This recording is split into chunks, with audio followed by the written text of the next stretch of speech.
Good morning बच्चों। तो आज हम लोग डीपीपी जो इलेक्ट्रोस्टैटिक्स 1 दिए थे आपको, उसको आज हम लोग डिस्कस करेंगे। उसके सारे प्रॉब्लम्स को हम लोग डिस्कस करेंगे। कुछ लोगों ने व्हाट्सएप किया था कि उनको डीपीपी डाउनलोड नहीं हो पा रहा है। अरे यार, ये बहुत सिंपल है। मैंने कई बार आपको एक्सप्लेन किया है कि आपको जहां पे आप देखते हो लेक्चर का नाम लिखा रहता है, वीडियो जब देखते होगे यूट्यूब पे, उसके सामने ही एक बटन होता है, एरो होता है, उसको आप प्रेस करो तो नीचे डिस्क्रिप्शन निकल जाएगा। ये बहुत आसान काम है। अगर खुद से नहीं हो रहा तो किसी को बोलना, तो आपको उसमें आपको एक लिंक मिल जाएगा। और उस लिंक पे जैसे ही आप क्लिक करोगे तो आपको वो पीडीएफ फाइल खुल जाएगा। अब उसको तुम डायरेक्ट भी देख सकते हो या डाउनलोड भी कर सकते हो, बहुत आराम से डाउनलोड भी हो जाएगा। और फिर क्वेश्चंस को कॉपी पे लिख लोगे। ये नहीं कि डाउनलोड करके फोन में छोड़ दिया आपने। कॉपी पे क्वेश्चन लिखो और फिर जब सॉल्यूशन हो पहले खुद से ट्राई करो और उसके बाद जो ना बने वो बोर्ड पे भी देखोगे। ठीक है दोस्तों, तो ये डीपीपी अब रेगुलर मिलता रहेगा, तभी तो प्रॉब्लम पढ़े, थ्योरी पढ़ेंगे, फिर प्रॉब्लम करेंगे। इस तरीके से हम लोग का प्रॉपर क्लास के तरीके से काम चलता रहेगा। ठीक है, तो देखो आज का डिस्कशन शुरू करते हैं। सबसे पहला क्वेश्चन, जो आप पहला क्वेश्चन देखो क्या लिखा हुआ है। बहुत सिंपल है दोस्तों। फर्स्ट क्वेश्चन में दो चार्जेस हैं Q1 और Q2, दोनों का मैग्नीट्यूड अलग अलग दिया हुआ है, 1 कूलम एंड 5 कूलम। तो कहता है ये दोनों एक दूसरे के ऊपर जो फोर्स लगाएंगे उन फोर्स का रेशियो क्या होगा। तो बहुत सिंपल क्वेश्चन है, आप में से सभी लोगों से बन गया होगा। मैं बार बार आपको बोलता था कि इन चार्ज के मैग्नीट्यूड पे मत जाओ, मैग्नीट्यूड अलग अलग है। इससे क्या हुआ, न्यूटन थर्ड लॉ तो यूज होना ही है। तो जितना फोर्स ये लगाएगा उतना ही फोर्स ये भी लगाएगा, तो दोनों एक दूसरे पे इक्वल फोर्स लगाएंगे। क्योंकि जब फोर्स का इक्वेशन लिखने जाओगे तो Q1 और Q2 दोनों के इक्वेशन नहीं आएगा। तो दोस्तों ये याद रखना कि ऐसा नहीं है कि कोई बड़ा चार्ज छोटे पे कम फोर्स लगाएगा, छोटा बड़े पे ज्यादा लगाएगा। तो वेरी सिंपल, दोनों एक दूसरे पे इक्वल फोर्स लगाएंगे तो आंसर आ जाएगा आपका 1:1। समझ गए। दूसरा क्वेश्चन देखते हैं। दूसरा क्वेश्चन में क्या है कि कहता है दो स्फीयर है, एक सर्टेन डिस्टेंस पे रखा हुआ है, ठीक है ना। तो दूर में रखा हुआ है तो इसको पॉइंट चार्ज ही मान के चलो। तो ये भी Q ये भी Q। पहले एयर में है तो एयर का डाइलेक्ट्रिक कांस्टेंट तुम जानते हो। डाइलेक्ट्रिक कांस्टेंट यानी रिलेटिव परमिटिविटी। डाइलेक्ट्रिक कांस्टेंट मतलब रिलेटिव परमिटिविटी। तो कितनी हो गई 1। तो अब देखो फोर्स कितना लग रहा है, तो फोर्स इक्वल टू हो जाएगा Q1 इंटू Q2। तो दोनों Q है divided by 4 pi epsilon not, और एप्सिलॉन r की जगह यहां क्या लिखा हुआ है 1। तो इस तरीके से ये फोर्स की वैल्यू आ गई। अब इसमें क्या कर दिया गया, बीच में एक मीडियम डाल दिया गया और मीडियम का डाइलेक्ट्रिक कांस्टेंट K दिया हुआ है। ये K कूलम्स कांस्टेंट वाला K नहीं है, डाइलेक्ट्रिक कांस्टेंट है। तो डाइलेक्ट्रिक कांस्टेंट का मतलब क्या समझोगे, एप्सिलॉन r समझ जाओगे। तो एप्सिलॉन r का वैल्यू K दिया हुआ है। तो F डैश, अब इन दोनों के बीच लगने वाला फोर्स बदल जाएगा क्योंकि मीडियम चेंज हो गई, डिस्टेंस वही आप मान के चलो। तो Q into Q divided by 4 pi epsilon not, और एप्सिलॉन r की जगह देखो मैंने क्या लिख दिया K इंटू r स्क्वायर। तो रेशियो मांग रहा है एयर टू मीडियम। ध्यान दो, रेशियो निकालते समय लोग गड़बड़ करते हैं, लोगों से मिस्टेक हो जाता है, वो ध्यान नहीं देते हैं कि विच अपॉन विच। तो यहां पे एयर अपॉन मीडियम, तो F अपॉन F डैश देखो मैंने यहां पे लिख दिया है। इनको कैंसिल करने के बाद ये K नीचे वाला ऊपर चला जाएगा, तो आपको ये जो रेशियो निकल के आएगा, तो रेशियो कितना निकल के आ गया K:1। तो आंसर क्या हो गया 2।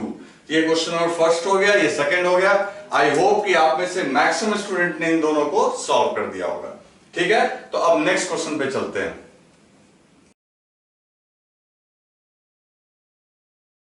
तो दोस्तों ये अपना है प्रॉब्लम नंबर 3।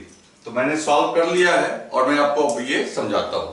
देखो इसमें क्या बोल रहा है, इसमें कह रहा है कि एक चार्ज है +4Q, दूसरा चार्ज है +Q।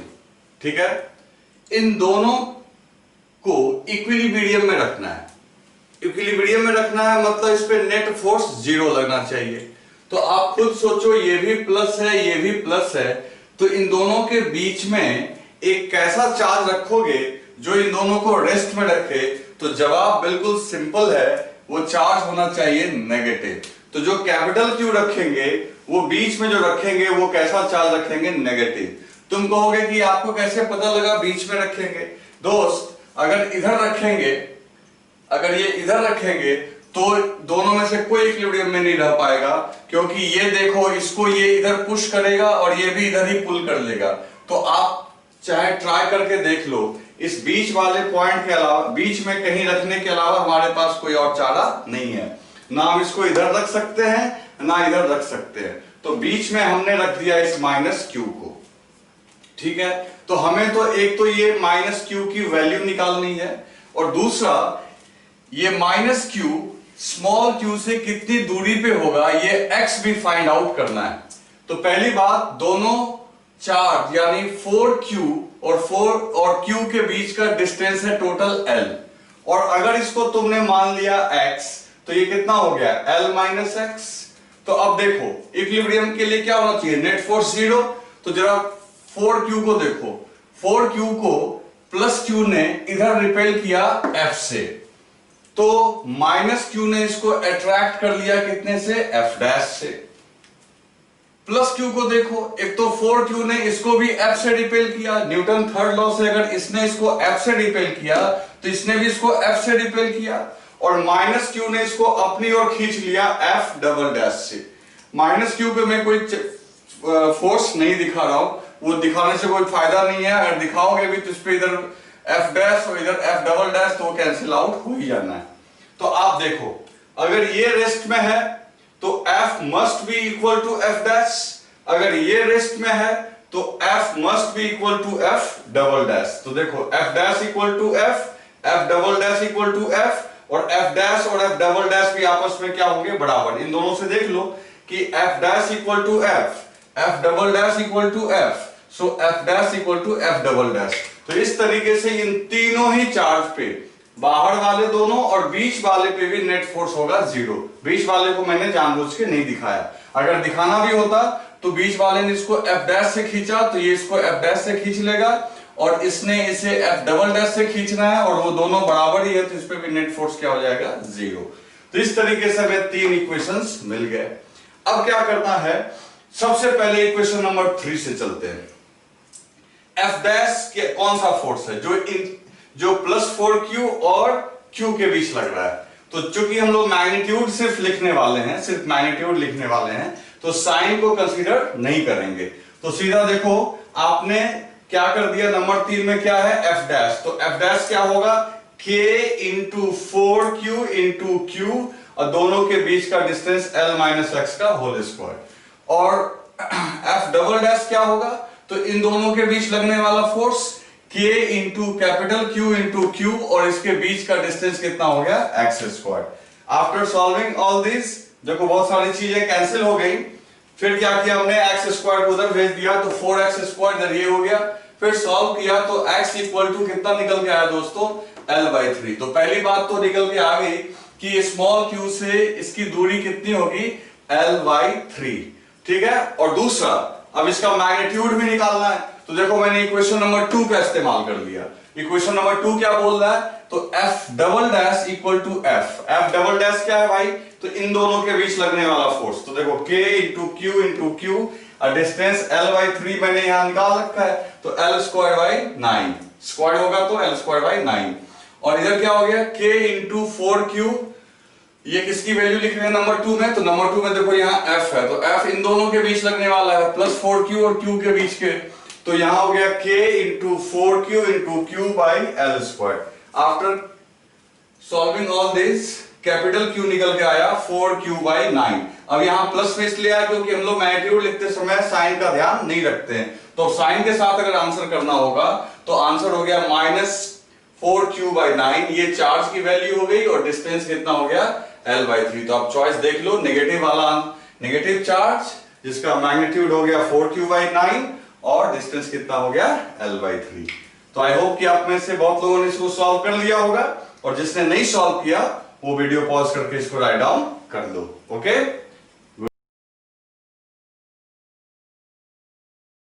तो दोस्तों ये क्वेश्चन नंबर 4 है, जिसमें थोड़ा डिफरेंट कॉन्सेप्ट है। इसमें क्या बोल रहा है कि एक चार्ज है Q, जिसका पोजीशन वेक्टर दिया हुआ है 2i प्लस 3j।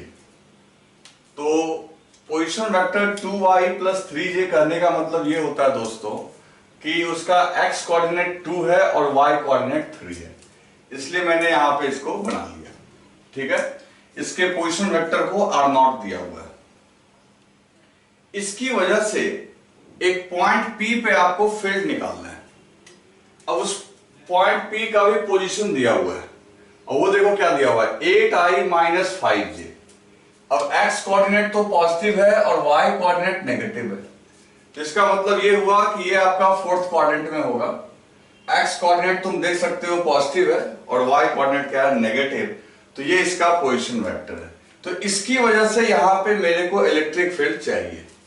तो देखो एक पॉइंट चार्ज की वजह से जो इलेक्ट्रिक फील्ड का फॉर्मूला होता है, तुमको पता है फॉर्मूला ये होता है E equals to K into Q divided by R square, जहां ये R जो है वो क्या है,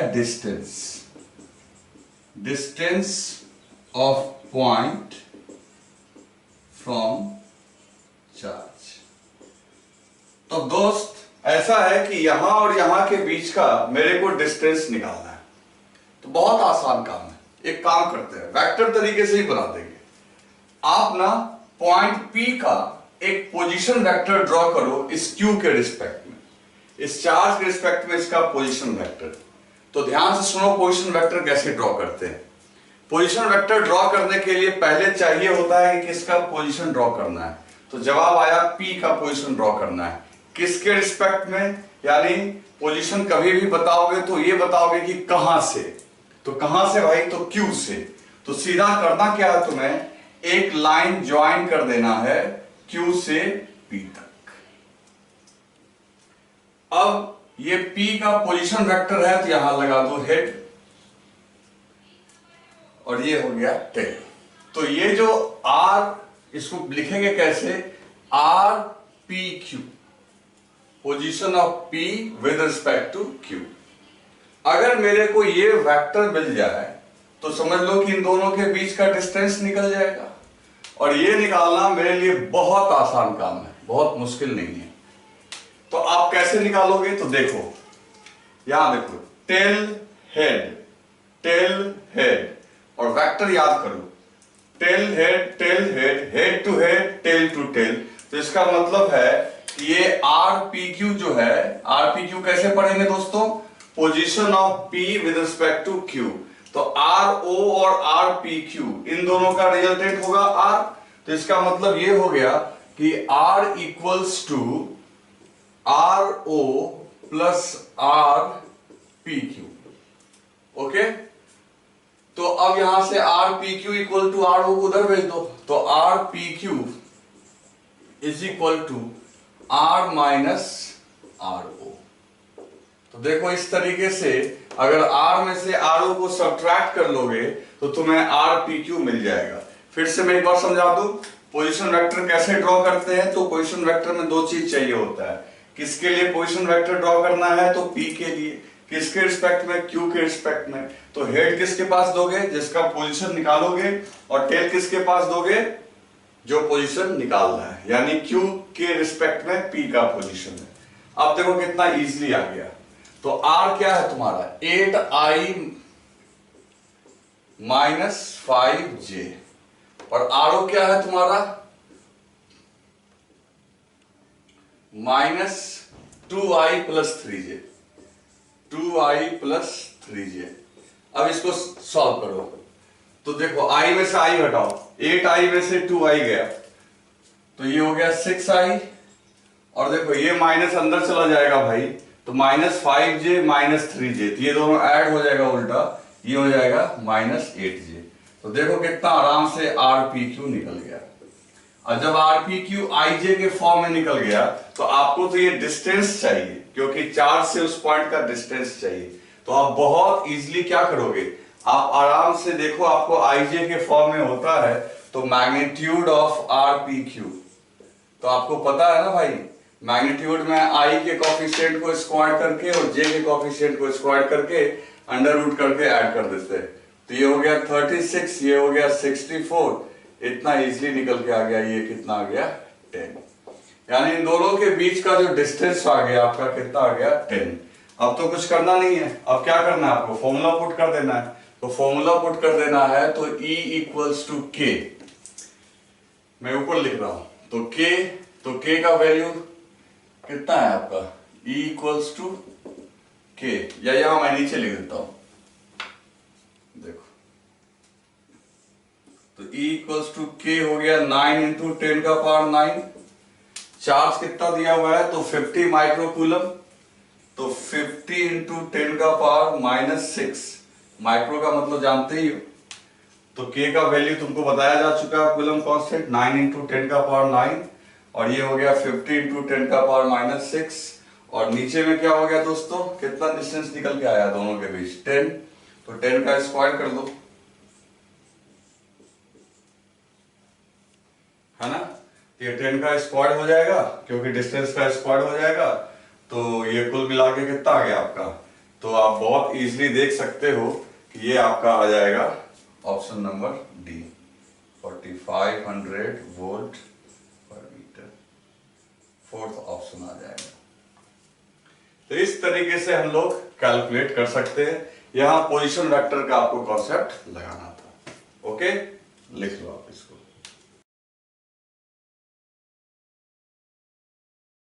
तो दोस्तों, ये क्वेश्चन नंबर 4 बहुत इंटरेस्टिंग है, इस पे आपका जेईई एडवांस में भी क्वेश्चन आया हुआ है, और ये आपका इलेक्ट्रिसिटी के साथ साथ मैग्नेटिज्म में भी इस पे क्वेश्चन आता है। अभी देखते हैं इसमें कहता क्या है। देखो, यहां पे 2 पॉइंट चार्ज है, प्लस क्यू, ये दोनों के बीच का डिस्टेंस आपको दिया हुआ है L। क्वेश्चन में क्या कर रहा है कि आपको एक ग्राफ ड्रॉ करना है, electric field versus distance. Distance मतलब किसी चार्ज से दूरी। अब देखो चलना कहां से कहां है, क्वेश्चन में लैंग्वेज में देखो लिखा हुआ है कि एक चार्ज से दूसरे चार्ज तक जाना है। कहोगे ऐसा तो नहीं लिखा हुआ है, अरे लिखा हुआ है, देखो तो सही, लिखा हुआ है कि अपने को चलना है पॉइंट P पे जिसकी दूरी x equal to just greater than 0 से x equal to just L तक। मतलब कि यहां पे रहोगे तो इस कोई एक चार्ज ले लेते हैं, इस चार्ज से ले लेते हैं, तो जब यहां पे रहोगे तो जस्ट इसके बगल में है तो 0 डिस्टेंस पे है, फिर चलते चलते चलते चलते चलते चलते चलते चलते यहां तक पहुंचना है। तो यहां तक पहुंचे तो जस्ट x का वैल्यू क्या हो गया, L, यानी जो x का वैल्यू है वो 0 से L तक। तो कहने का मतलब है कि इनडायरेक्टली आप शॉर्ट में ये समझो कि इसके बीच में ही चलना है अपने को, एक जगह से स्टार्ट करना है दूसरी जगह तक। चलो आगे देखते हैं। अब चॉइस को अगर देखें तो फील्ड पॉजिटिव और नेगेटिव दोनों एक्सिस पे ड्रॉ किया है, मतलब ये वेक्टर फॉर्म में ही है, मतलब डायरेक्शन के साथ मेरे को ड्रॉ करना है, ठीक है ना। तो अब देखो एक बात समझो, किसी भी पॉइंट पे जब तुम रहोगे तो इसकी वजह से भी इलेक्ट्रिक फील्ड होगा और इसकी वजह से भी फील्ड होगा। जैसे कि मान लो मैं भी इस पॉइंट पे हूं, तो इस पॉइंट पे हूं तो ये प्लस क्यू की वजह से दिस साइड, और इस प्लस क्यू की वजह से ठीक उसके अपोजिट। लेकिन ये पॉइंट इसके बहुत करीब है, तो निश्चित तौर पे इसका अफेक्ट बहुत ज्यादा होगा, इसका असर बहुत ज्यादा होगा। तो हम बोल सकते हैं कि ये मिड पॉइंट पे, देखो पहली बात, मिड पॉइंट पे इलेक्ट्रिक फील्ड होगा 0। क्यों भाई, तो यहां से जितना डिस्टेंस इसका है उतना इसका है, इसने किसी टेस्ट चार्ज को उधर पुश किया, उसने टेस्ट चार्ज को इधर पुश किया, तो इलेक्ट्रिक फील्ड हो गया 0 मिड पॉइंट पे। लेकिन अगर इधर वाले पॉइंट्स की बात करोगे तो इसका असर ज्यादा होगा, तो फील्ड की डायरेक्शन इस तरफ होगी, और जब इधर की बात करोगे तो इसका असर ज्यादा होगा, तो फील्ड की डायरेक्शन, नेट फील्ड की डायरेक्शन इधर होगी। दैट्स व्हाई आपको ये ग्राफ बनाते समय दिखेगा कि एक सर्टेन डिस्टेंस पे जाकर फील्ड 0 हो जाएगा, और तब तक फील्ड का एक डायरेक्शन होगा, और उसके बाद जैसे ही आगे बढ़ोगे फील्ड का डायरेक्शन रिवर्स हो जाएगा, क्योंकि इस चार्ज का जो असर है, इसका जो इफेक्ट है वो डोमिनेट करेगा। समझ गए दोस्तों? तो अब बात स्टार्ट करते हैं। मान लो कि जब इस चार्ज के नजदीक होगा और यहां जब पहुंचोगे तो इसके नजदीक होगा। तो तुम सोचो कि पॉइंट चार्ज की वजह से जो इलेक्ट्रिक फील्ड का फॉर्मूला था KQ/x²। जस्ट इमेजिन कि अगर x का वैल्यू 0 होगा, x का वैल्यू अगर 0 पुट करें तो E जो होगा वो टेंड्स टू इनफाइनाइट हो जाएगा। अगर x क्लोज टू 0 होगा तो E टेंड्स टू इनफाइनाइट हो जाएगा। तो सीधी सी बात है, जब तुम यहां पे रहोगे तो इससे दूरी तुम्हारी लगभग 0 है, और जब तुम यहां पहुंच जाओगे तो इससे दूरी तुम्हारी 0 है। तो कहने का मतलब है यहां पे भी फील्ड आपका इनफाइनाइट होना चाहिए और यहां पे भी फील्ड इनफाइनाइट होना चाहिए। कोई पूछेगा क्यों, तो सीधा जवाब देना कि जब हम यहां पे होंगे तो इस चार्ज के नजदीक होंगे, और जब यहां पे होंगे तो इस चार्ज के नजदीक होंगे।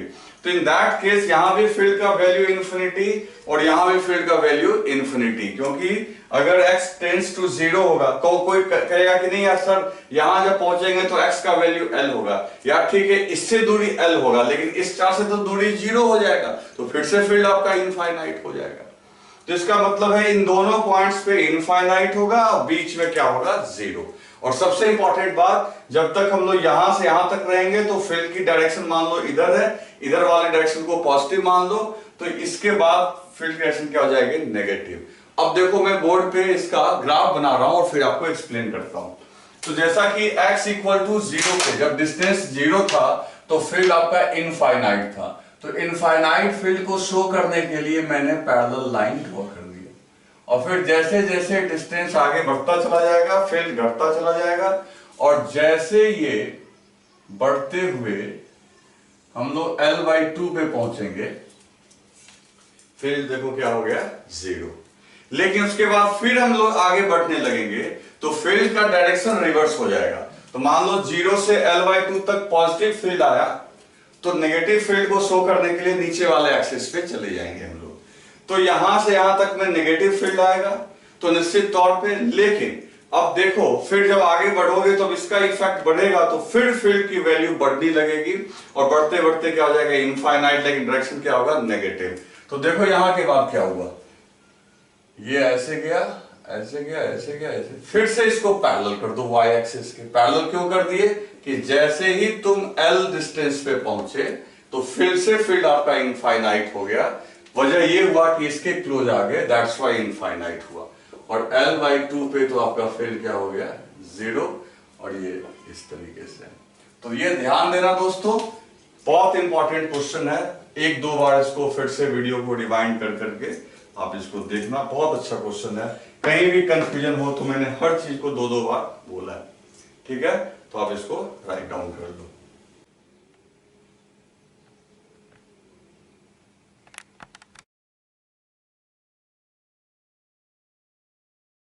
तो अब हम लोग क्वेश्चन नंबर 6 सॉल्व करते हैं। बहुत सिंपल है दोस्तों। देखो करना क्या है कि एक फाइनाइट रॉड है, तो मैंने पहले ही फॉर्मूला लिख दिया, आपको याद होना चाहिए फॉर्मूला, ठीक है ना।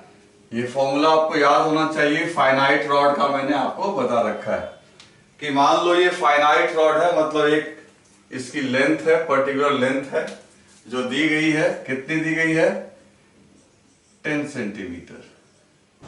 और इसके ऊपर चार्ज कितना दिया गया दोस्तों, तो चार्ज दिया हुआ है, एक सेकेंड,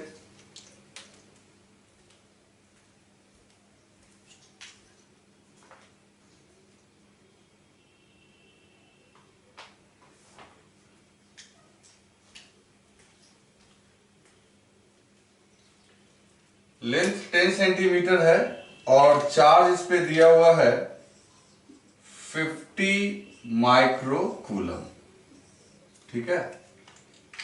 तो आपको फील्ड निकालना है। तो देखो क्या करना है हम लोग को।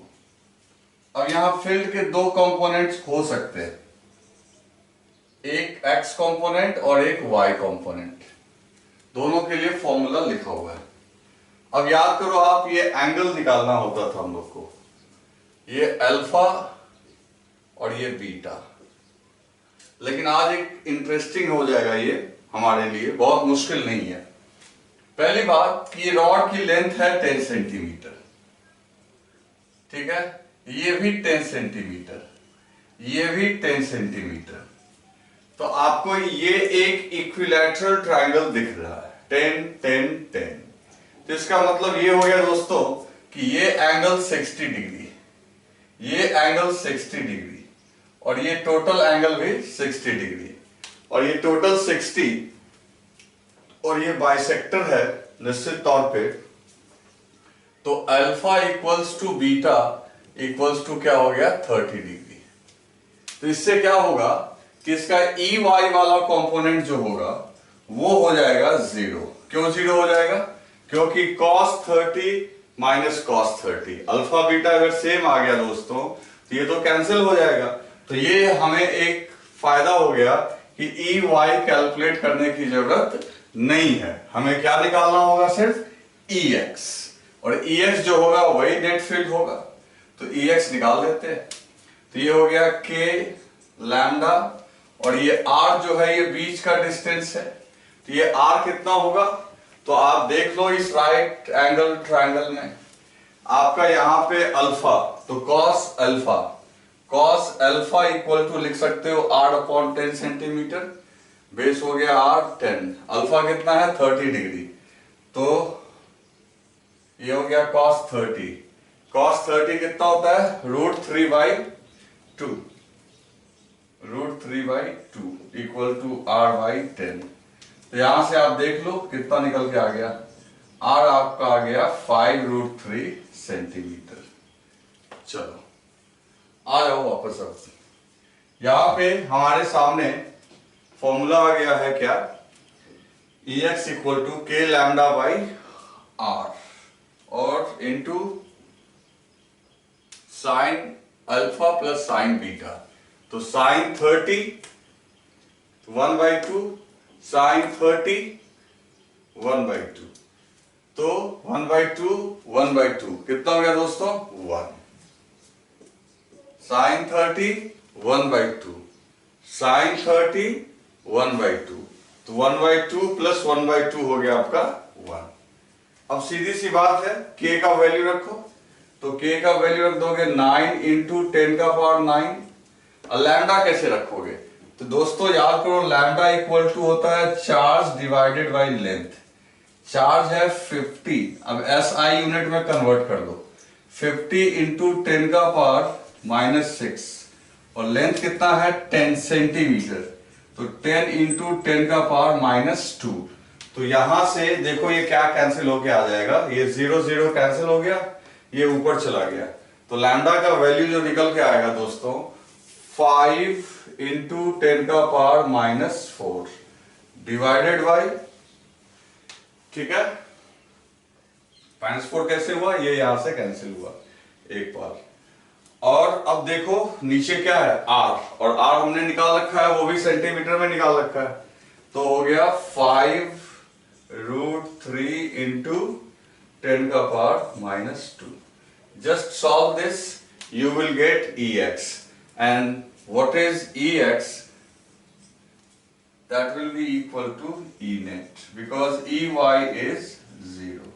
जो Ex होगा दोस्तों वही नेट फील्ड होगा, क्योंकि जब भी तुम लिखोगे नेट फील्ड ई नेट तो याद करो फॉर्मूला हमने बता रखा है तुम्हें Ex का स्क्वायर प्लस Ey का स्क्वायर, और Ey तुम्हारा यहाँ पे क्या है 0। तो जो Ex होगा वही नेट फील्ड होगा, और ये कॉन्सेप्ट यहाँ पे लगाना था, लेकिन इसके लिए आपको फॉर्मूला आपको याद होना चाहिए। ओके दोस्तों, लिख लो आप।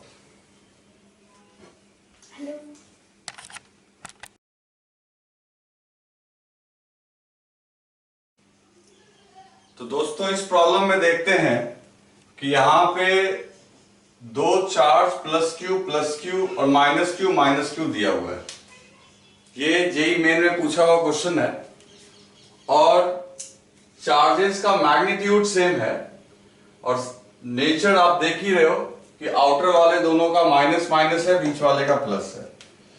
ये डिस्टेंस आपका d दिया हुआ है, और ये पूरा डिस्टेंस यहां से यहां तक 2d, नीचे भी ऐसे ही ये d है, और ये यहां से यहां तक 2d।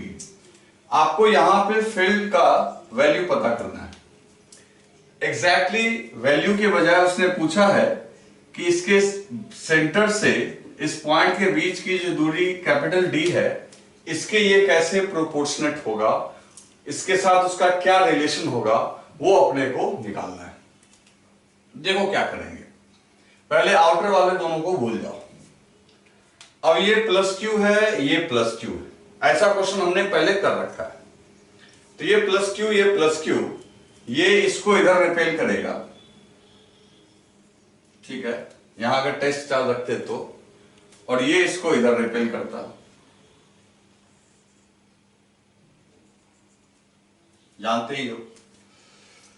मान लो इन दोनों के वजह से लगने वाले इलेक्ट्रिक फील्ड को मैंने ई बोल दिया। सिमेट्री से ये भी, इसका भी ई होगा।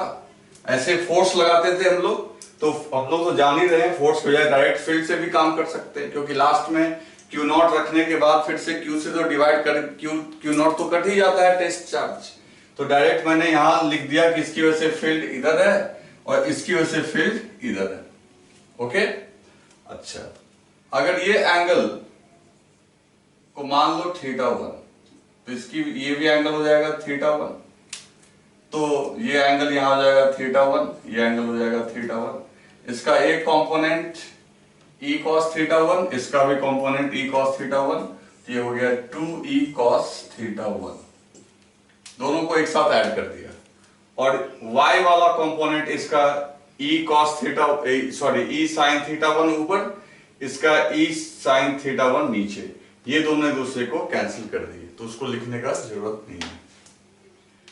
अब आ जाओ, इसकी बात करो, इसकी आउटर वाले। अब ये नेगेटिव चार्ज इस टेस्ट चार्ज को रिपेल करता या अट्रैक्ट करता, तो जवाब है अट्रैक्ट करता। तो सीधी सी बात है, ये मान लो इसने फील्ड पैदा किया ई डैश, लेकिन वो ई डैश इधर होगा। ठीक इसी तरीके से इसने भी प्रोड्यूस किया ई डैश, है ना दोस्तों। फिर वही काम करो, जैसे ई का दो कंपोनेंट तोड़ के एक्स वाला कंपोनेंट को हमने ऐड कर लिया। अब देखो ई डैश भी सिमेट्री से सेम होगा, और ये एंगल मान लो, अब यहां थोड़ा कंजेस्टेड हो गया θ2, तो ये एंगल भी हो जाएगा आपका θ2, है ना दोस्तों। तो ई डैश का कंपोनेंट इधर आ जाएगा, ई डैश cos θ2 और ई डैश cos θ2, तो इसका भी इसका एक्स के साथ आ गया ई डैश cos θ2, इसका भी आ गया ई डैश cos θ2। अब वर्टिकल कंपोनेंट इसका हो जाएगा ई डैश sin θ2, इसका हो जाएगा ई डैश sin θ2। तो वर्टिकल वाले तो कैंसिल हो जाएंगे, हॉरिजॉन्टल वाला मैं सिर्फ लिख देता हूं। तो इन दोनों का हो जाएगा 2 ई डैश cos θ2। तो अब देखो इस पॉइंट P पे अल्टीमेटली एक फील्ड हो गया 2e cos θ1 इधर, और इधर हो गया 2e डैश cos θ2। तो नेट फील्ड जो होगा वहां पे, तो सीधी सी बात है, नेट फील्ड इसमें से इसको माइनस कर लो, तो वो हो जाएगा 2e cos θ1 minus 2e dash cos θ2।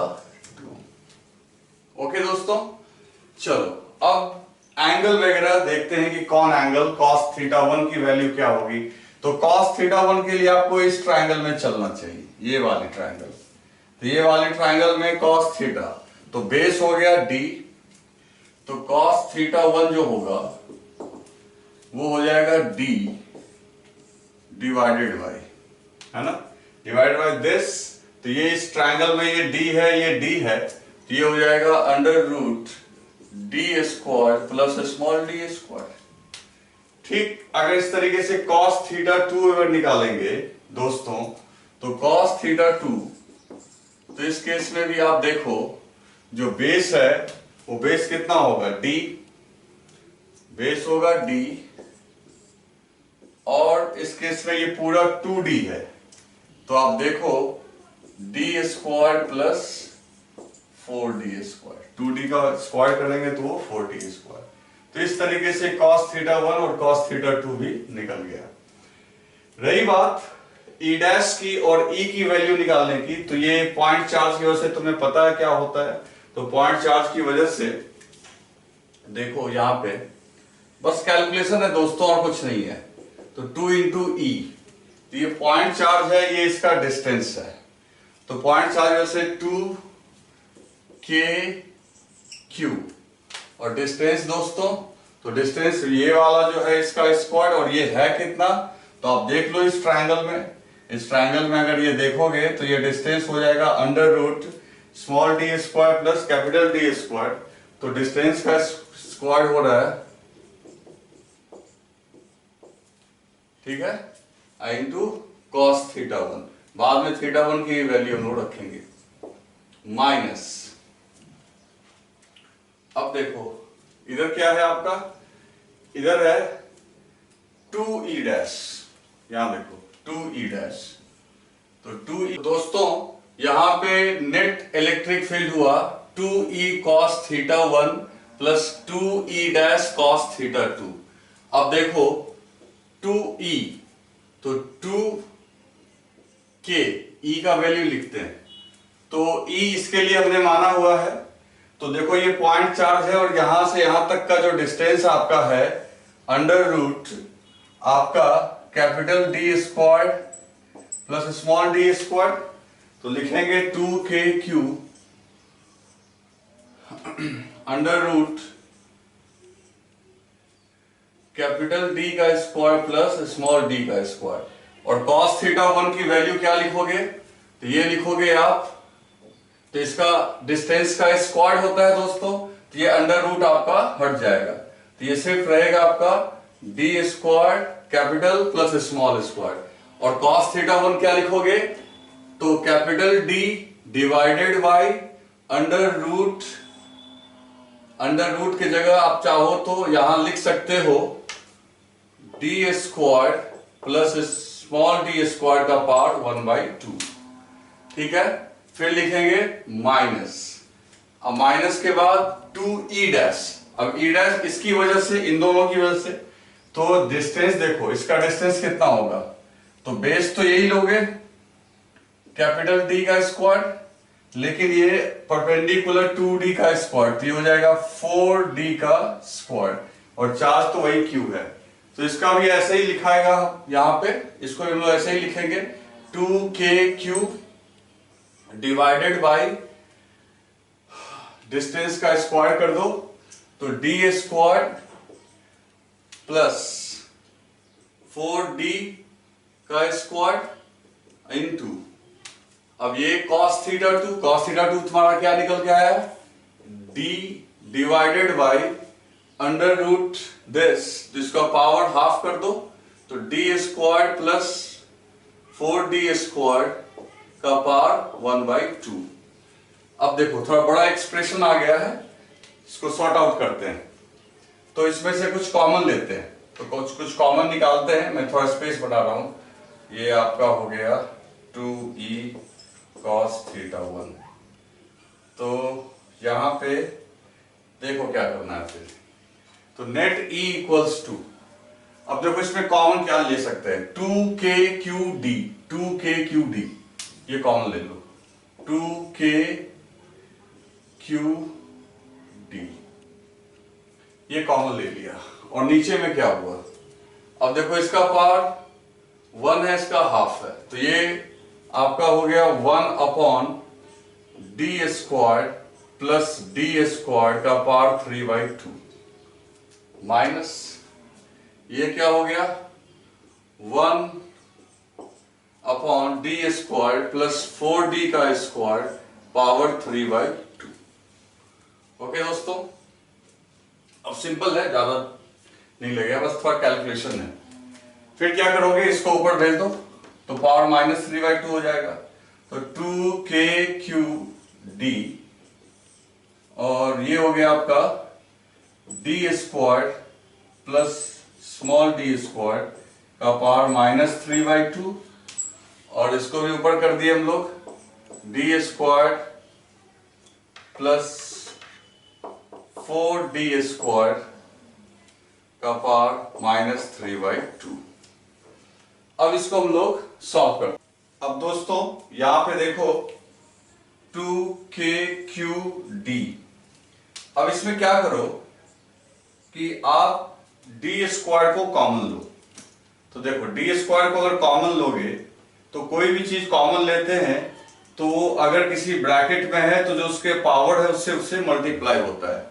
तो डी स्क्वायर को अगर बाहर निकालना चाहते हो तो डी स्क्वायर को मल्टीप्लाई करना होगा -3/2 से। तो इसके पावर 2 को अगर -3/2 से मल्टीप्लाई करोगे तो 2 कैंसिल होगा, तो बाहर जो निकल के आएगा वो निकल के आएगा आपका d का पावर -3। तो दोस्तों यहां पे d का पावर -3 आ गया बाहर। तो अब ध्यान से समझना इसको। तो ब्रैकेट में क्या निकल गया, यहां बच गया 1 क्योंकि डी स्क्वायर को आपने बाहर निकाला है, और डी स्क्वायर को जो आपने बाहर निकाला तो जहां डी स्क्वायर नहीं है वहां डिवीजन में हो जाएगा। सिंपल मैथमेटिक्स है ये, और कुछ नहीं है। और पावर कितना हो गया -3/2। बात समझो, किसी ने ये सोचा होगा कि डी स्क्वायर को जब मैं बाहर निकाल रहा हूं तो ये मैंने कैसे लिख दिया। दोस्त डी स्क्वायर जब कोई भी ब्रैकेट से किसी को बाहर निकालते हैं तो उसके पावर में उस ब्रैकेट के पावर से भी मल्टीप्लाई करना पड़ता है। तो स्क्वायर को अगर -3 से मल्टीप्लाई कर दोगे -3/2 से तो 2 कैंसिल हो जाएगा और -3 ही बाहर आएगा। ओके, और जहां डी स्क्वायर है वहां 1 हो गया, जहां नहीं है वहां वो डिवीजन में चला गया। यही काम इसके लिए भी कर दो। यहां भी आप डी स्क्वायर को बाहर निकालोगे तो इसका ही पावर -3/2 है, तो ये ऑटोमेटिकली हो जाएगा d का पावर -3 और ब्रैकेट में हो जाएगा 1 + 4d² डिवाइडेड बाई आपका d स्क्वायर, और पावर क्या हो गया -3/2। अब देखो यहां पे ये d का पावर -3, d का पावर -3, इन सबको, इन दोनों d का पावर -3 को बाहर ले लो। ठीक है, बाहर कॉमन निकाल सकते हो और नीचे कर दोगे तो ये पावर -3 + 3 हो जाएगा। तो जो यहां पे एक्सप्रेशन निकल के आएगा 2kqd डिवाइडेड बाई dq, और ब्रैकेट में क्या क्या मिल रहा है तुमको, ये dq कैसे बात समझ में आया ना। ये dq d का पावर -3 को हमने कॉमन लेके नीचे कर लिया है। अब यहां क्या बच गया, ये 1 + d² का पावर -3/2।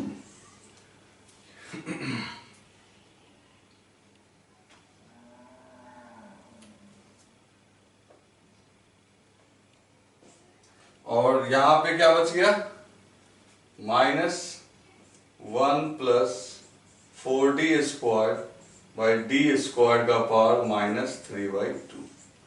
ये आपका अंदर में बच गया। चलो अब यहां देख लो, ये एक d से ये dq कैंसिल कर दोगे तो ये क्या हो जाएगा d²। ठीक है, तो अभी आप यहां तक लिखो, फिर मैं इसको रब करके साफ साफ बना के दिखाता हूं।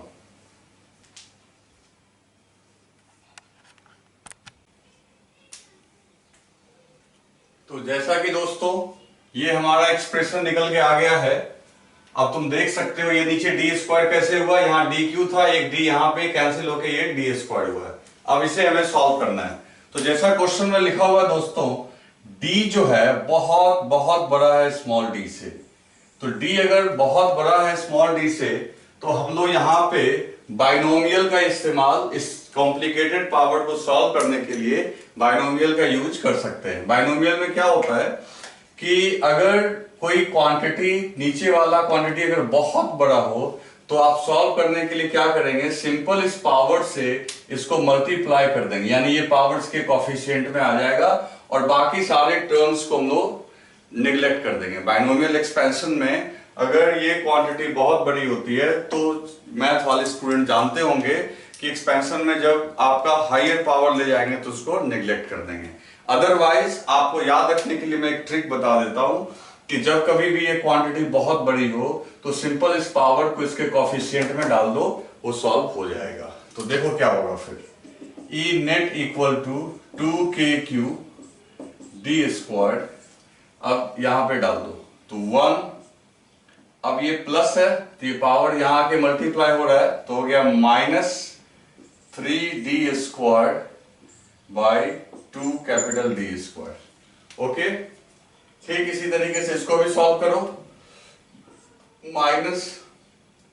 ये फॉर्म यहां से माइनस है, फिर इसका पावर अंदर में सॉल्व करोगे तो 3/2 से मल्टीप्लाई करोगे तो ये हो जाएगा कितना आपका, तो इससे पावर से मल्टीप्लाई करोगे तो ये हो जाएगा -6 d² by d²। Okay, power से मल्टीप्लाई किए तो 4 तिया 12 और ये 2 से कट गया। आप ऐसे इसको सीधा लिख भी सकते हो 12/2d, अगर आपको कंफ्यूजन है तो। चलो सॉल्व कर लेते हैं। ये हो गया 2k³ बाय d², और यहाँ देखो -1 कैंसिल और ये माइनस माइनस प्लस, तो ये हो जाएगा 6d² by capital D² minus 3d² bye 2d²। तो ये सॉल्व होके आ गया दोस्तों 2k³ बाय d², और ये सॉल्व करोगे एलसीएम 2d² ले लो तो वहां से तुम देख सकते हो ये आ जाएगा 9d² divided by 2d², capital D²। यहां से 2 कैंसिल, तो फाइनल इलेक्ट्रिक फील्ड जो आ गया तुम्हारा k³ 9k³ स्मॉल d² और d² इंटू d² d का पावर 4। तो आपको यही बताना था ये जो नेट फील्ड है ये d² के कैसे प्रोपोर्शनल है। तो नेट फील्ड जो होगा d के पावर 4 के। तो जस्ट आपका इसमें कैलकुलेशन है और कुछ नहीं था, बस आपको, लेकिन जेईई मेन ने पूछा है। अब वो कैलकुलेशन समझाने में आपको थोड़ा लंबा लग रहा होगा, लेकिन ये बहुत लॉन्ग है नहीं, क्योंकि अगर आप जल्दी जल्दी बनाएंगे तो बन जाएगा। ओके दोस्तों, तो ठीक है। अब वीडियो थोड़ा लंबा हो गया है तो इसका रिमेनिंग पार्ट डीपीपी का 7 क्वेश्चन हो गया, बाकी क्वेश्चन तुरंत मैं अगले वीडियो में आपको अपलोड कर देता हूँ।